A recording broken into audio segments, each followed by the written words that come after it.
Hey guys, I am so excited for today's lesson. It is our first day of diving into real theater information and finally getting our brains set to theater. So we have a lot of vocabulary to go over, not just this week, but especially today. So I want to make sure that you are ready and prepared to do a lot of writing. Okay, I will pause the video as we're watching it in class, and as you're doing it at home, feel free to just go ahead and pause as needed to finish taking whatever notes that you have. I'm going to minimize myself so that we can go in here and see the screen as I need to show it to you.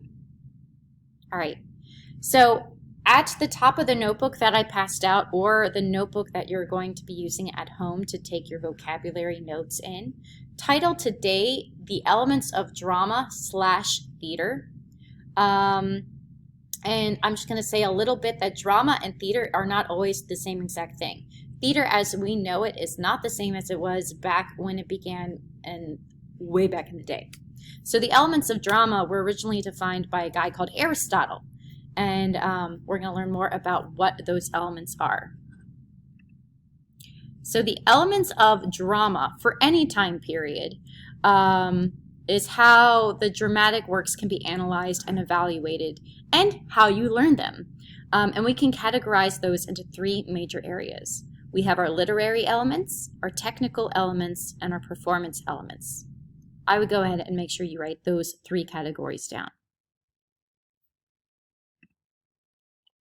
Here are Aristotle's 6 elements of drama, and they're kind of listed on importance. So plot was super important back in the time of Greek plays.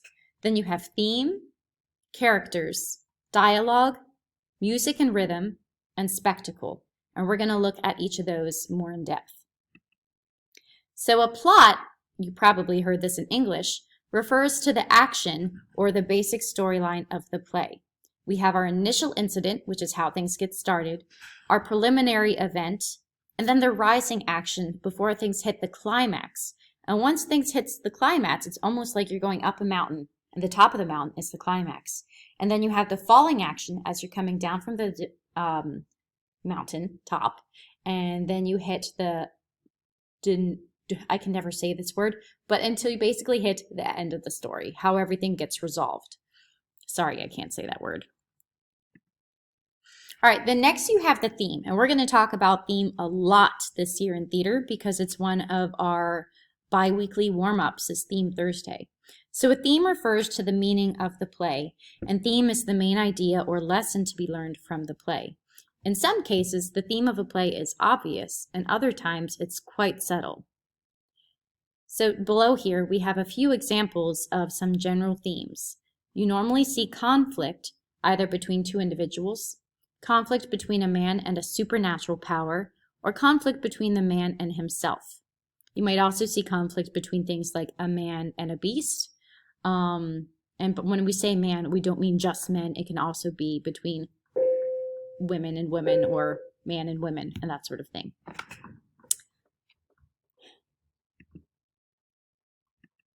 Oh, I froze again. Hold on.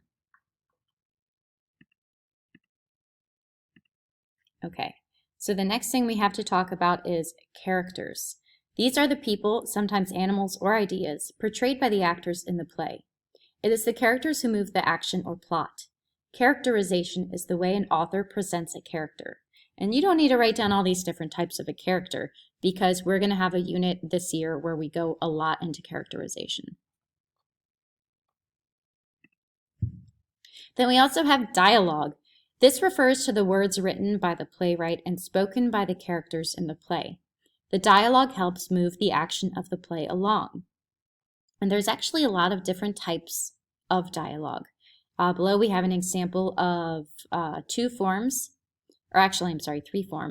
We have an exchange between 2 or more characters, which is the normal form of dialogue.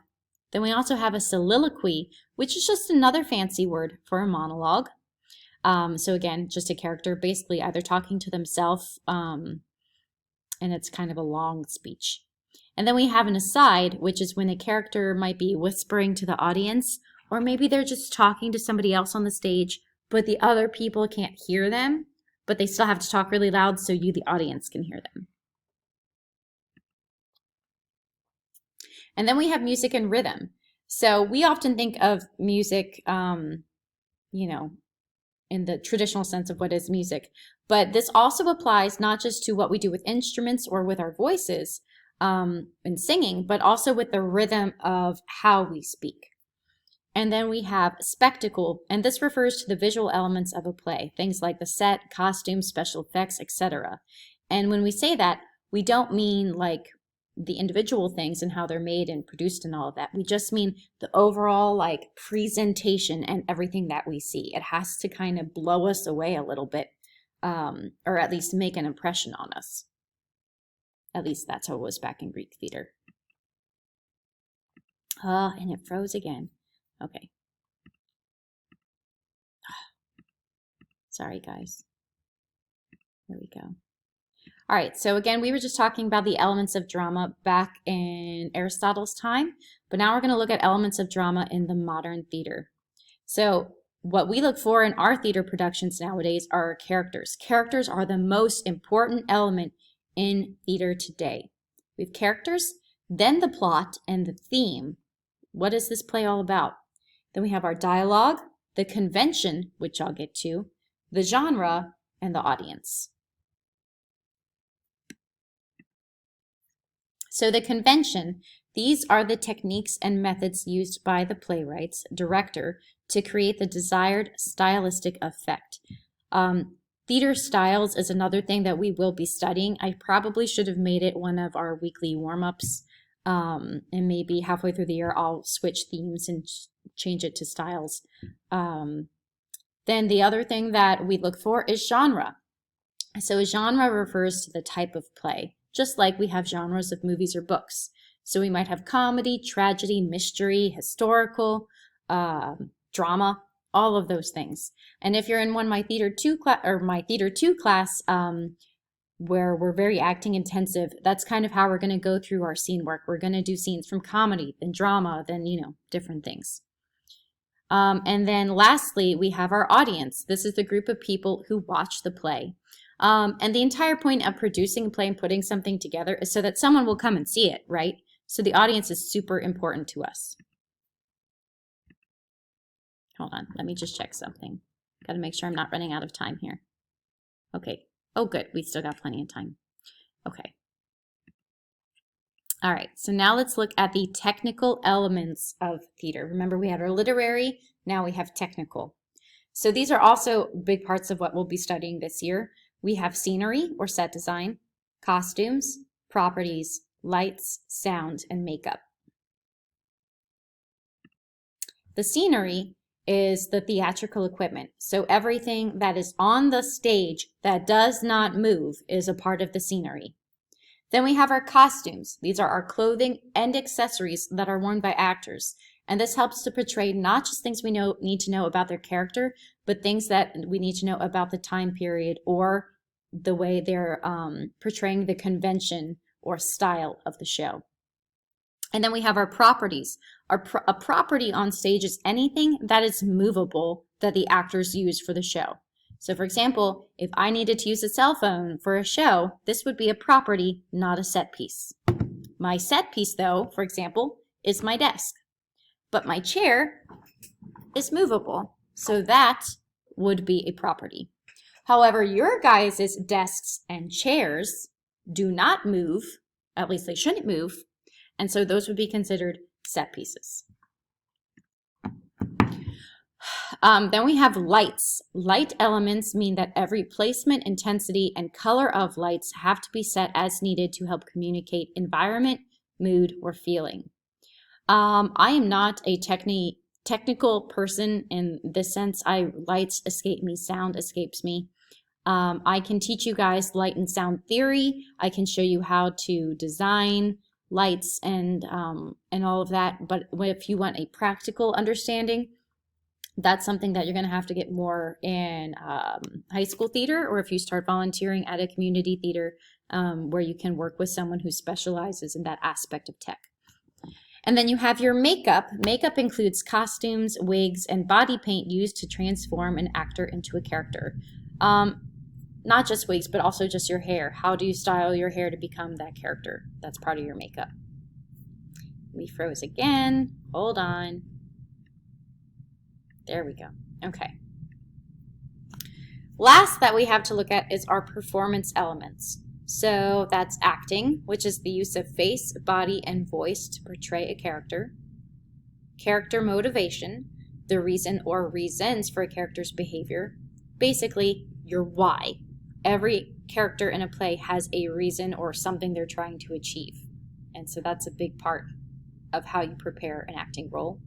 Then we have character analysis, and this is in responding to dramatic art, the process of examining how the elements of drama are used. And then empathy, which is probably my favorite aspect of theater. This is the capacity to relate to the feelings of others. And it's why we watch movies and why we read books and why we go see plays and why we listen to music and why we read poetry. It is not just to be entertained. It helps us build that empathic connection with other people and what they're going through. And even though we might not go through the same circumstances, we discover that the emotions we feel are similar and that we can understand what someone else is going through. And that is so why I love theater. It's why when I was a history teacher, I played a lot of movies. It wasn't because I was lazy. It's because I wanted to teach people to have empathy for the things that happened before. And that can be achieved in theater as well as film. Oh, it's doing it again. There it is. Okay. All right. And then in conclusion, here is our last slide. You don't have to write this down because it's just reiterating everything I went over, but you can read it with me. It says that in drama, there are 3 major elements, which are literary, technical, and performance elements. Literary elements consist of plot, theme, characters, dialogue, music, spectacle, convention, genre, and audience. Technical elements consist of scenery, costumes, properties, lights, sound, and makeup. And the last performance elements consist of acting, character motivation, character analysis, and empathy. For each element holds a specific role in ensuring the success of a drama. We have to pay attention to each element that construct it. And so we will be looking and studying all of these things, whether you're in Theater 1 or high school credit this year. Whew, that was just a lot of talking for me, y'all. So, hold on. Boop. All right. So on that note, I know your hands are probably tired from writing. We're going to do a little vocab review in our Nearpod lesson today. Thank you for watching.